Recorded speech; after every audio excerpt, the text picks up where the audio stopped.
Welcome back to the DTC Slingshot Podcast. I'm your host, Lockie Thompson, and I'm also the founder of Social Slingshot, a paid advertising agency.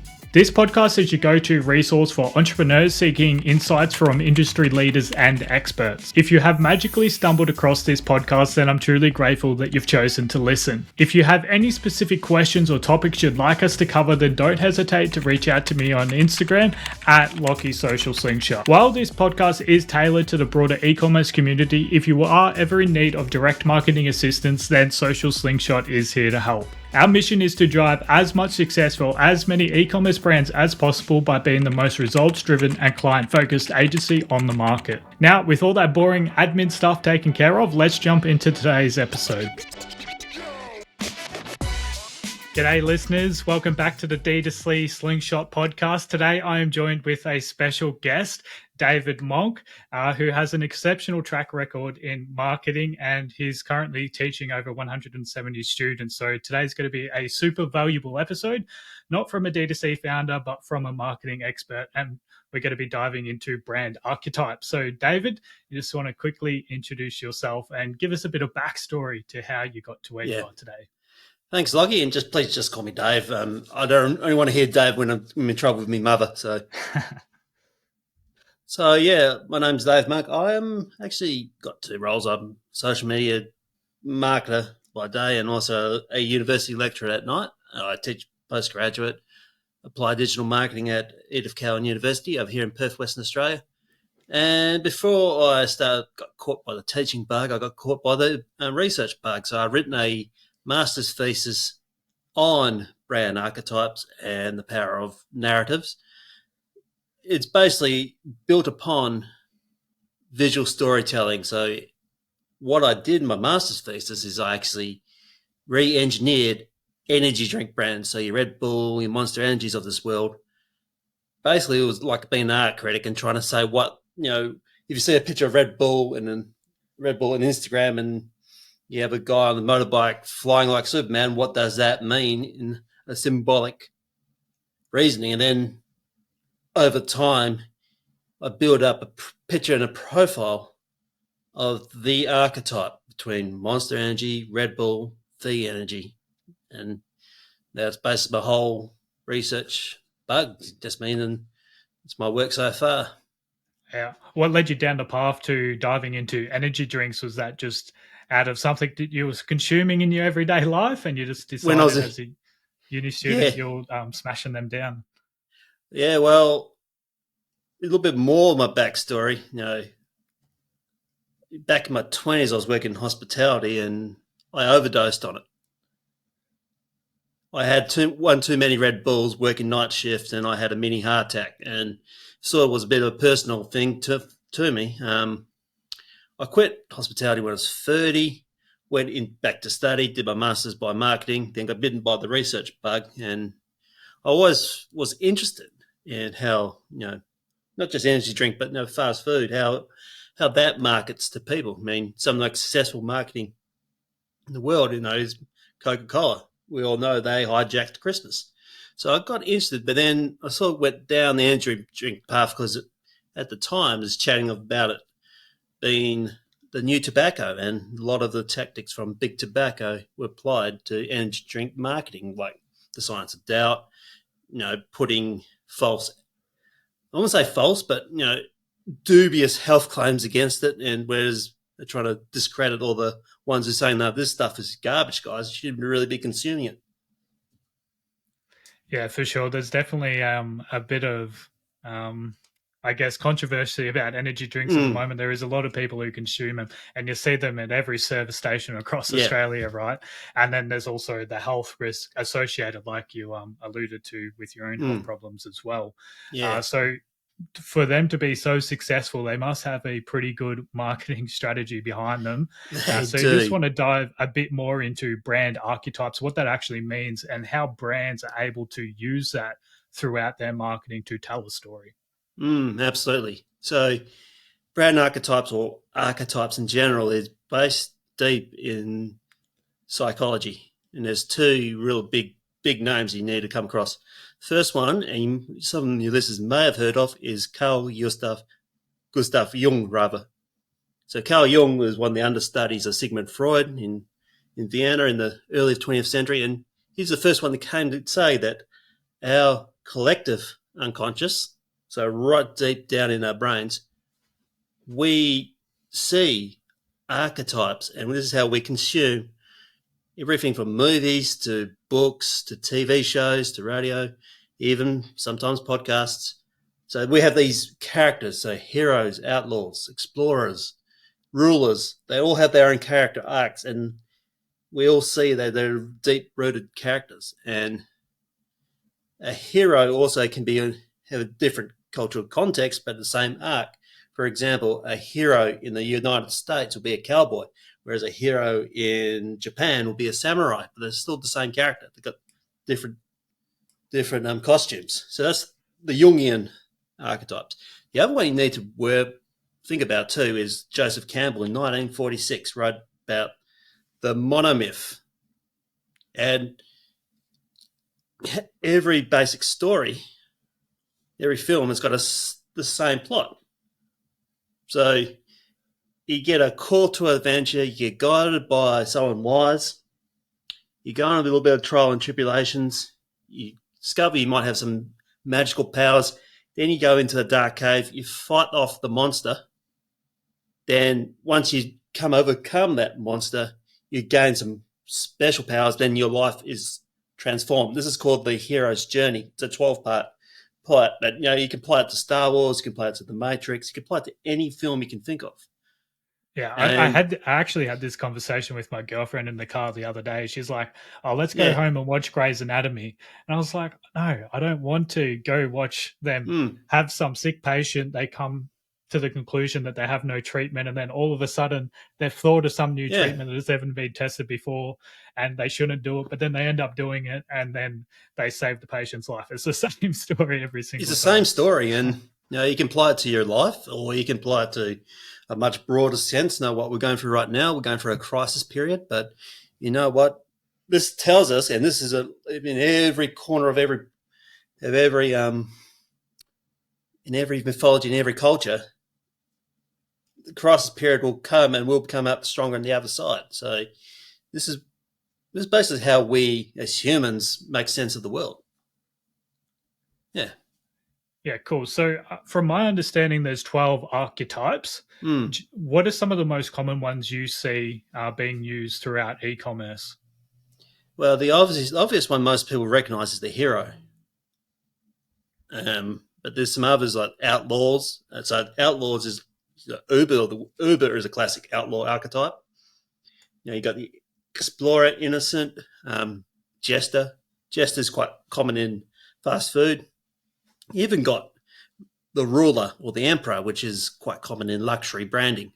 So there's all these symbolisms, maybe even the brand name, that gives you a little hint of what archetype it's been designed for that particular brand.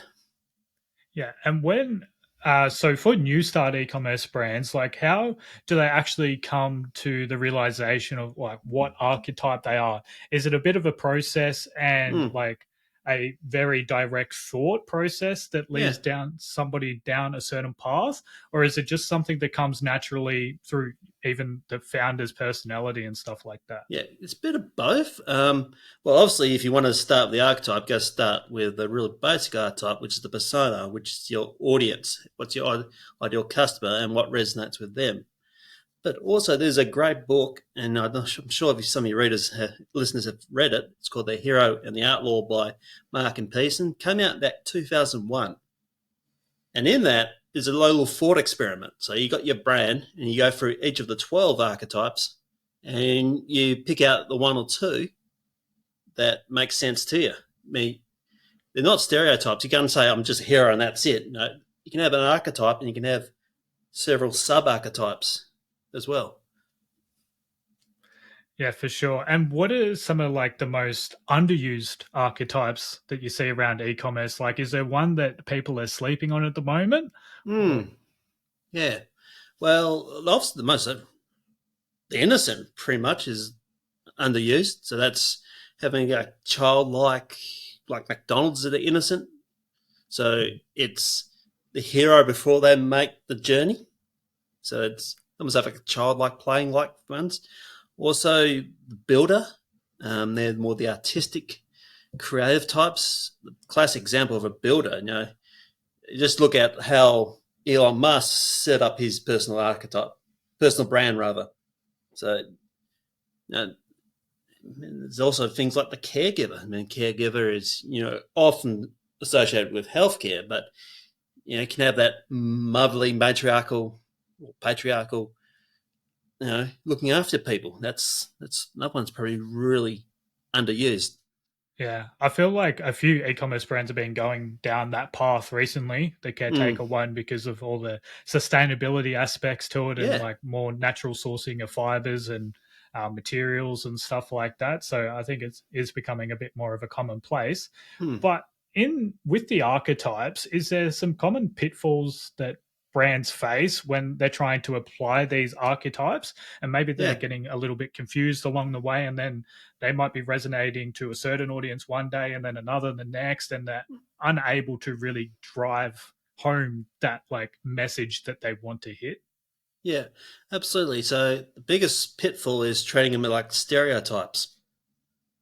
That's number one. I mean, it's not an overall generalization. You can't just pick one and just say that's it. You got to really, really craft the message and get it inside the consumer head what arc you want to tell. So that's really the biggest pitfall is that. And also another one is that archetypes also come with a bit of a shadow too. So there's also a darker side to archetypes. Everyone's trying to think there's going to be positive and everything like that.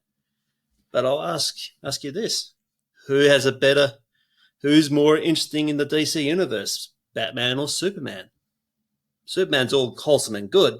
Batman's got his bit of an edge to him. He is an anti-hero because he's breaking the law by punching baddies in the face, and he thinks he's above the law because he's a vigilante. But we as humans, we actually resonate with those who walk on the path of good and bad. We make it more believable. So I think the biggest thing is not to be overly positive, but have that bit of human touch. I mean, in a crisis situation, if your brand offends someone, it's good to have a bit of that humility, a bit of that edge to it, than being wholesome and fall right down.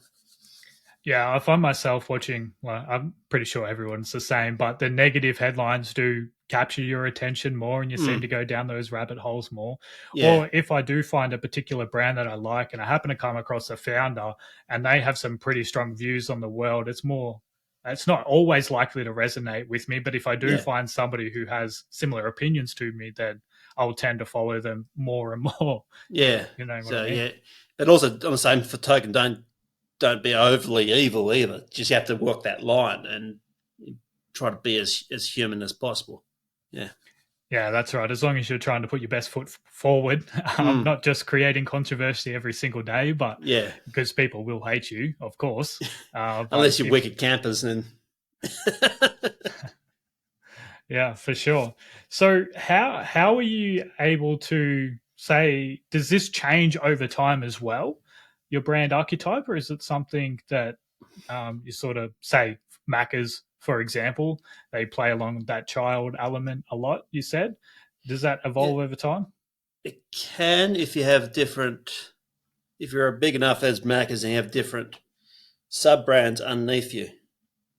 So Macca's itself has got the innocent, but Mac Cafe's got a completely different archetype. That's more what we call the guy girl next door, or the everyman. So that's got more of a blue collar feel to it. So you can sort of deviate from your main brand if you've got sort of sub brands underneath you, and they can have their own little archetype and personality. Yeah, I guess that rings true, because when I look back to my childhood, which wasn't that long ago, but Macca's used to be like, they used to have like 5 different characters that would have all the Happy Meals. They'd have a playground at every single Macca's, right? Yeah. And I'd absolutely love it as a kid, but now I don't really like it. But you can see they've like refreshed all the facilities that they have, McCafe and all that. It's a bit more grown up now, I feel. Absolutely. Yeah, cool. So what about like how are brand archetypes able to help in your content creation, in particularly like a social media strategy? Well, ultimately, it helps you tell your story. And ultimately, in social media, that's what you should be doing. You should be telling your story to get top of mind. That's the goal. Because, e-commerce setting, I can guarantee you 80 to 85% of your customers aren't ready to purchase right now. But when they're ready to purchase, your goal is to get right at the top of their mind. So they don't have to go look you up on Google. They can actually just Google your name and up you appear. So that's the whole goal. I mean, it's really get encouraging people to step a little away from marketing, still have the branding aspect, and move slightly towards public relations. I mean, this is where you come in. I mean, a classic example is, if you're a hot bread shop and you're competing against Woolies, Woolies got the industry of scale. They can put the bread out cheap, but your hot bread shop has a lot of story, particularly if it's handed down from generation to generation. You've got something that's a human connection. And you might be charging a little bit more, but you're getting it artisanally made, probably in a wood-fired oven. That's something that Woolies cannot sell with a $2.50 bag of Tip Top. So you have to bear in mind, it's all about creating that message, that story that really going to resonate with people. Yeah, and I feel like over the last few years, like those smaller brands have definitely benefited from some of the lockdowns and the mass-produced stuff because there was delays in shipping. Everyone learned a bit more about the supply chain and everything like that. And some of those bigger brands or those smaller brands actually were putting out social media posts like, I don't know if I'm going to survive. Like, we are only a small business, we're family run. And then all of a sudden the community was there supporting them. Yeah, absolutely. 100%. Yeah. And I find that like even myself, like I do love some fresh hot bread, but then like you take it home and whatever, and it goes moldy within 2 days. Or if you buy some shit from the supermarket, it'll last a lot longer because it's filled with all the crap, right? Yeah. Yeah, for sure. Now, obviously, you've got a fairly strong podcast background as well. You've run one yourself. You just want to quickly expand on what that podcast is about, and we'll dive next into how e-commerce brands could possibly leverage podcasts moving forward. So it's not about archetypes. Sorry to disappoint. My podcast is called The Friendly Futurist, and it's about cautious optimism. I touch on emerging technology and the impact on society and the environment. And basically, it's trying to give my listeners a light at the end of the tunnel, saying, yes, 2024 might be a bit crap, but 2029, 2034, we're probably going into a brand new golden era because every pandemic's almost followed of a precedent of entering into some sort of renaissance. We're going to go into a renaissance in about the 2030s with all this new technologies like AI and artificial augmented reality and the metaverse and blockchain. These are all going to really transform the way we live. So this is what it's all about, is talking to people on right at the edge of technology, get them to share their story and really inspire my listeners on the journey. I even use a trope of going on a spaceship and see what's life's like in 10 years' time. Yeah, for sure. Now, just to touch on future technologies, and you mentioned Elon Musk before, understand that he implanted a chip inside somebody's head the other day. And there's so many technologies that are emerging, especially with the rise of AI. How do you suspect like that will impact e-commerce moving forwards, or what are some of the use cases that you're seeing be really effective at the moment? Well, artificial intelligence will give you capacity, if it hasn't done already, to serve your customers 24/7. You don't even have to be present online, throughout the day. Your customers can be anywhere around the world, but also it's really, we're at the cusp of a fourth industrial revolution. So a lot of jobs in e-commerce in 10 years' time is yet to be invented. So we're going for a really amazing transformational stage that we don't know where it's quite going yet, but it's going to be 10 times more valuable than we have now. I mean, I like to think, 2034, rather than shipping out, we'll have a 3D printer in every home, and you can just build that thing that you just purchased right there and then, or get a drone to deliver it to you in real time. The whole supply chain will be quite fast and efficient. So I think that's, to answer your question, we're going to go in, we won't recognise the world in 10 years' time, especially in the e-commerce space. Yeah, that's a pretty cool thing to think about. I never thought about the 3D printer just being right there, and then, I don't know, you buy some license to a coffee cup or something, and it's pretty much teleported straight to your home, which will be pretty insane to see that come into reality. And yeah, I do like those technological advancements. I'm super into that, all that sort of stuff. So cool. That would be pretty cool to see. Yeah, and also, in 10 years' time, me and you will pop. I'm in Perth, you're in Melbourne, but we would look like we're in the same room together. We'd be holograms, and that would be cool in itself. I mean, you can have your own avatar that's 3D that will literally serve your customers in their home. They don't even have to walk to the shops. So yeah, it's crazy. And there'll be all sorts of new different advertising channels that come into reality as well. So pretty much for e-commerce brands, you got Facebook, you got Google, which are the two major players. And then if you want to dabble in, say, Pinterest or TikTok or Snapchat or whatever, but once the metaverse comes into reality, like the Oculus or the Quest, whatever Meta's calling, the Apple Vision Pro, sorry. Yeah. They released just a couple of weeks ago, and people are already driving trucks with them on. So there's going to be billboards, absolutely more distractions everywhere, right? So I think we need automated cars pretty soon. People are going to be wearing them around. So they're saying in 10 years' time, the three main entertainment channels will be the metaverse, be streaming. So I haven't quite got the evidence, but let's just follow the money where all the main TV channels are investing will be more streaming, less linear TV, and also like your season passes, like your NBA season pass as well. So that'll be the three main entertainment channels we'll be consuming in 2034. So yeah, that's a crazy time we're going through at the moment. And then, say, over the past 5 years, podcasting has become bigger and bigger, and e-commerce brands are dabbling in advertising, some more than others. But when I come to think about podcast advertising, Manscaped and Athletic Greens come to mind. Do you have much insights into like how they're executing so well, or is it just get on as many podcasts as possible to get the name out there for brand awareness? Or is there more a strategic approach to it? It'd be more of a strategic approach, and the biggest fault people take in podcast advertising is treating it like radio advertising. So radio advertising is more broadcasting, and podcasting is narrowcasting. So what brands are doing well in podcasting world is really being quite intimate with the consumer. Now, I've got a good mate of mine who runs a audio content agency. I think he's moved out to Sydney, but he was here in Perth during the pandemic. And he gave me this excellent podcast advertisement for a brief for Tourism New Zealand.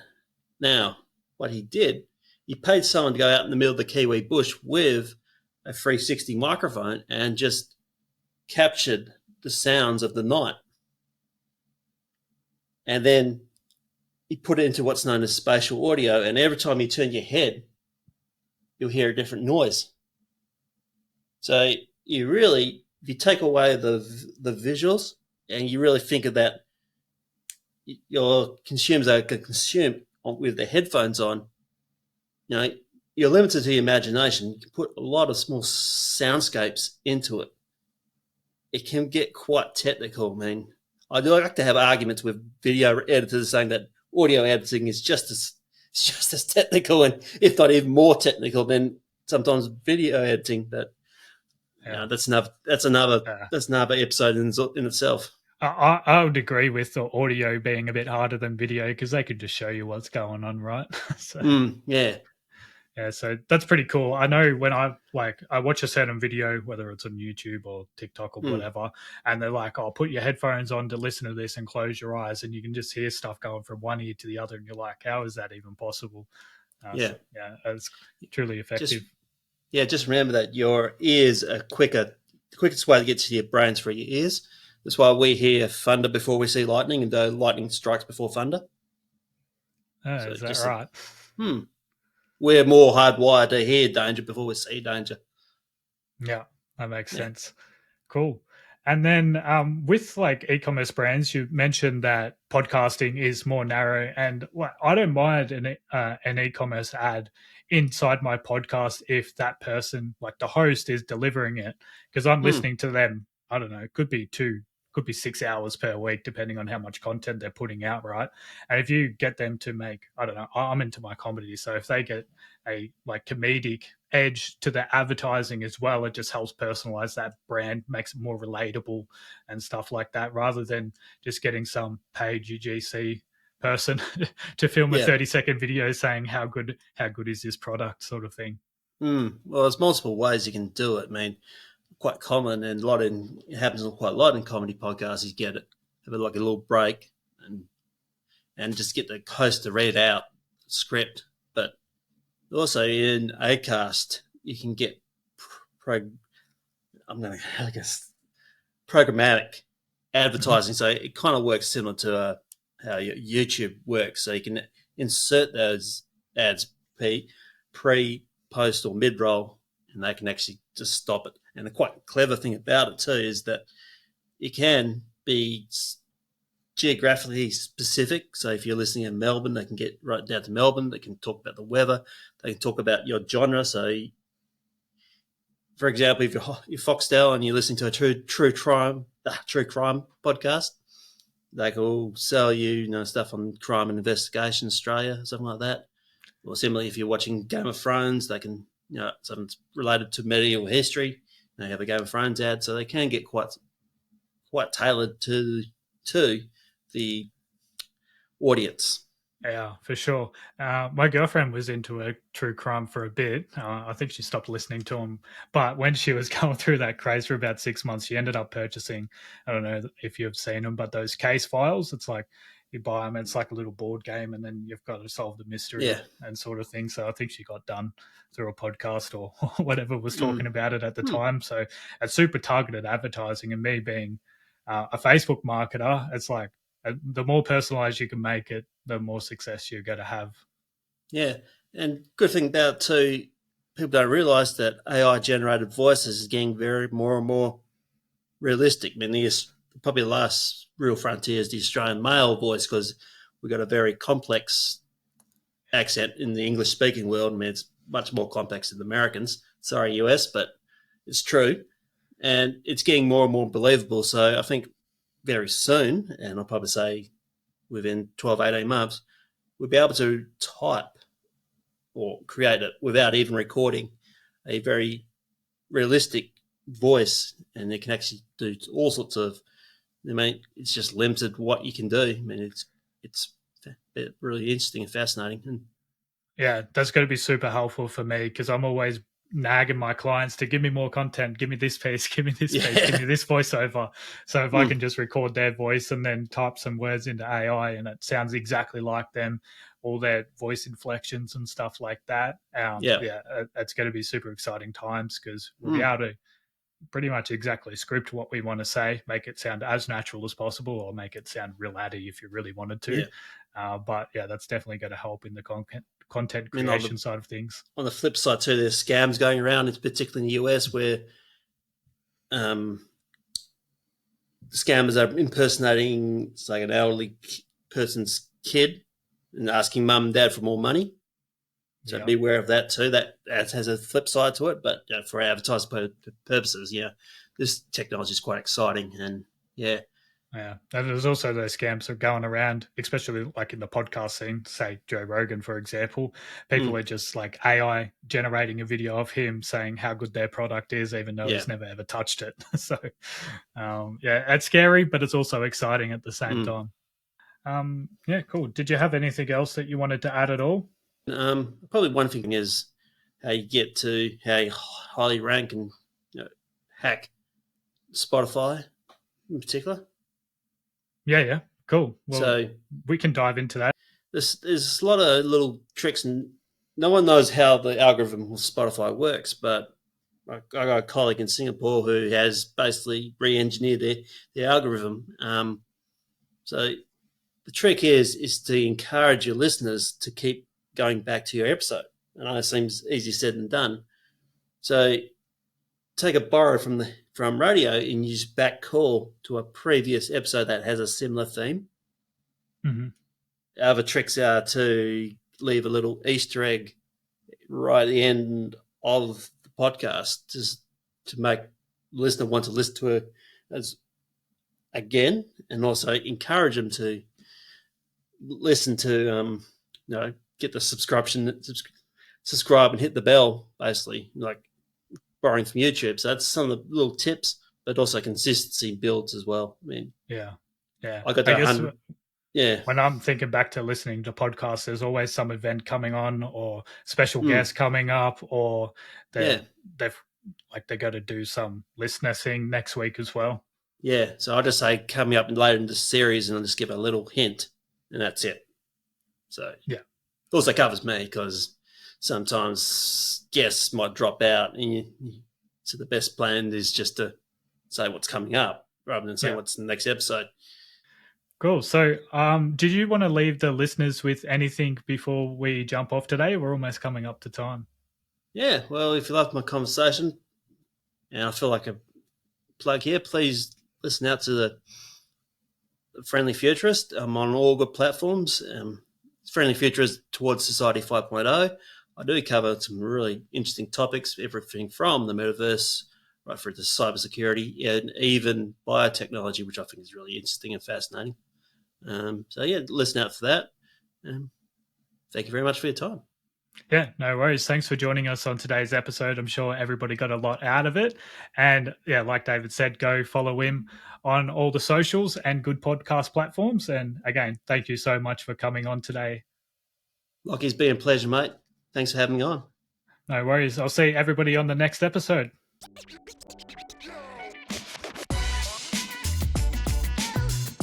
Hey DTC Slingshot listeners, unfortunately today's episode has come to an end. If you did make it this far, I'm pretty sure you enjoyed the episode, so make sure to smash the like, follow, or even subscribe button. Any feedback or engagement really does help us grow. Now, if you do have any questions or insights that you would like to share, then message me on Instagram at LockieSocialSlingshot. Thank you for listening, and I'll see you on the next one.